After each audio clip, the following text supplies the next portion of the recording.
Ezekiel chapter 3. And he said to me, Son of man, eat what is before you. Eat this scroll. Then go and speak to the people of Israel. So I opened my mouth, and he gave me the scroll to eat. Then he said to me, Son of man, eat this scroll I am giving you and fill your stomach with it. So I ate it, and it tasted as sweet as honey in my mouth. He then said to me, Son of man, go now to the people of Israel and speak my words to them. You are not being sent to a people of obscure speech and strange language, but to the people of Israel. Not to many peoples of obscure speech and strange language, whose words you cannot understand. Surely, if I had sent you to them, they would have listened to you. But the people of Israel are not willing to listen to you because they are not willing to listen to me, for all the Israelites are hardened and obstinate. But I will make you as unyielding and hardened as they are. I will make your forehead like the hardest stone, harder than flint. Do not be afraid of them, or terrified by them, though they are a rebellious people. And he said to me, Son of man, listen carefully and take to heart all the words I speak to you. Go now to your people in exile and speak to them. Say to them, This is what the sovereign Lord says, whether they listen or fail to listen. Then the Spirit lifted me up, and I heard behind me a loud rumbling sound as the glory of the Lord rose from the place where it was standing. It was the sound of the wings of the living creatures brushing against each other, and the sound of the wheels beside them, a loud rumbling sound.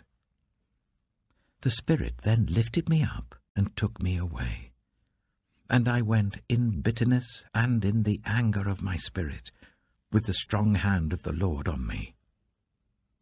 I came to the exiles who lived at Tel Aviv, near the river Kibar, and there, where they were living, I sat among them for 7 days, deeply distressed. At the end of 7 days the word of the Lord came to me, Son of man, I have made you a watchman for the people of Israel.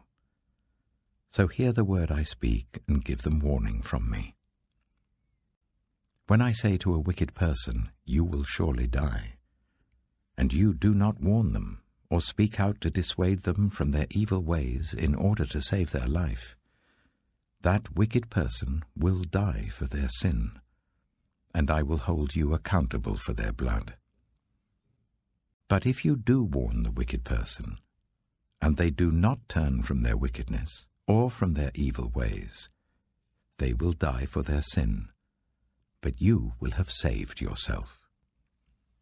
Again, when a righteous person turns from their righteousness and does evil, and I put a stumbling block before them, they will die. Since you did not warn them, they will die for their sin. The righteous things that person did will not be remembered, and I will hold you accountable for their blood. But if you do warn the righteous person not to sin, and they do not sin, they will surely live because they took warning, and you will have saved yourself.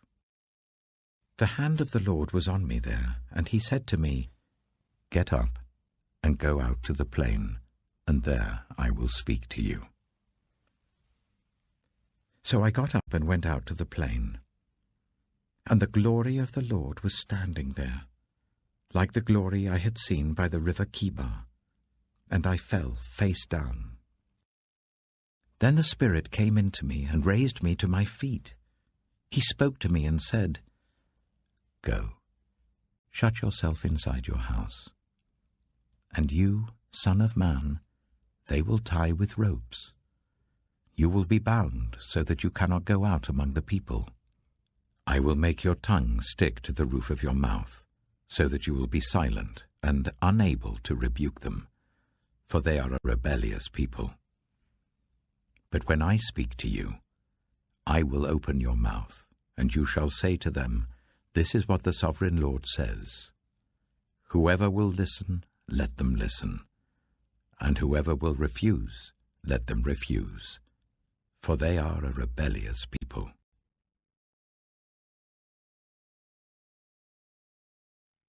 Ezekiel chapter 4. Now, Son of man, take a block of clay, put it in front of you, and draw the city of Jerusalem on it. Then lay siege to it. Erect siege works against it, build a ramp up to it, set up camps against it, and put battering rams around it. Then take an iron pan, place it as an iron wall between you and the city, and turn your face towards it. It will be under siege, and you shall besiege it. This will be a sign to the people of Israel.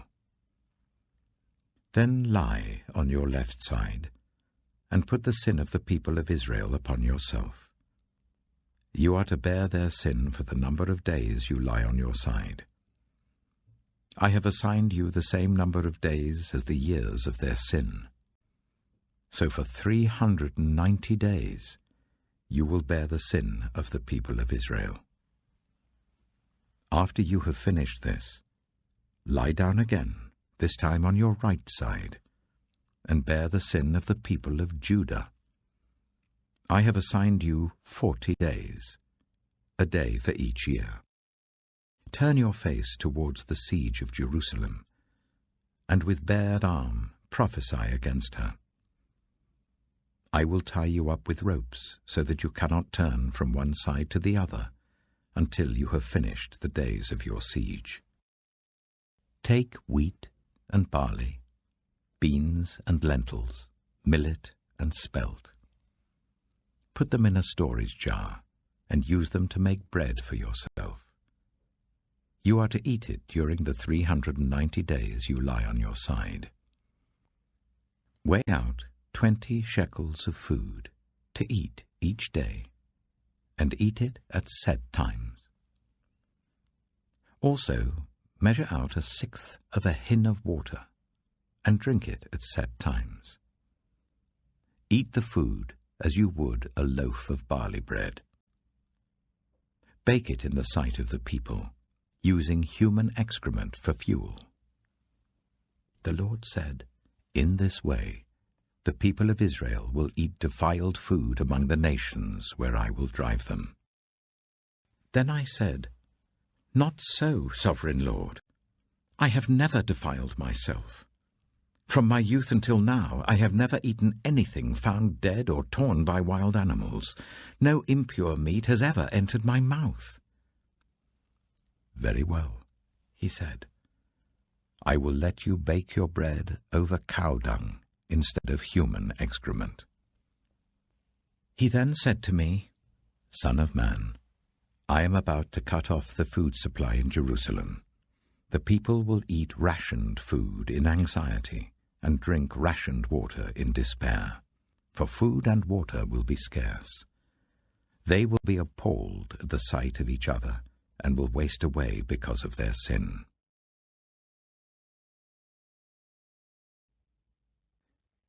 Peter chapter 4. Therefore, since Christ suffered in his body, arm yourselves also with the same attitude, because whoever suffers in the body has finished with sin. As a result, they do not live the rest of their earthly lives for evil human desires, but rather for the will of God. For you have spent enough time in the past doing what pagans choose to do, living in debauchery, lust, drunkenness, orgies, carousing, and detestable idolatry.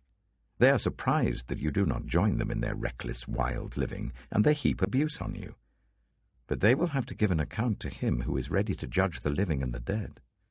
For this reason, the gospel was preached even to those who are now dead, so that they might be judged according to human standards in regard to the body, but live according to God in regard to the spirit. The end of things is near. Therefore be alert and of sober mind, so that you may pray. Above all, love each other deeply, because love covers over a multitude of sins. Offer hospitality to one another without grumbling. Each of you should use whatever gift you have received to serve others, as faithful stewards of God's grace in its various forms.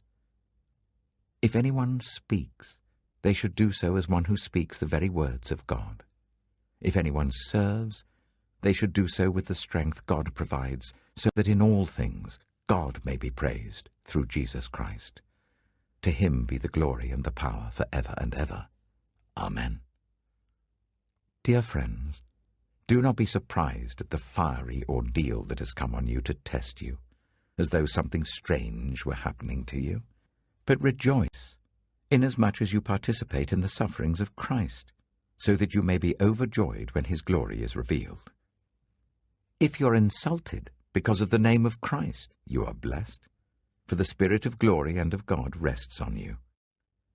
If you suffer, it should not be as a murderer or thief or any other kind of criminal, or even as a meddler. However, if you suffer as a Christian, do not be ashamed, but praise God that you bear that name. For it is time for judgment to begin with God's household, and if it begins with us, what will the outcome be for those who do not obey the gospel of God? And if it is hard for the righteous to be saved, what will become of the ungodly and the sinner? So then, those who suffer according to God's will should commit themselves to their faithful Creator and continue to do good.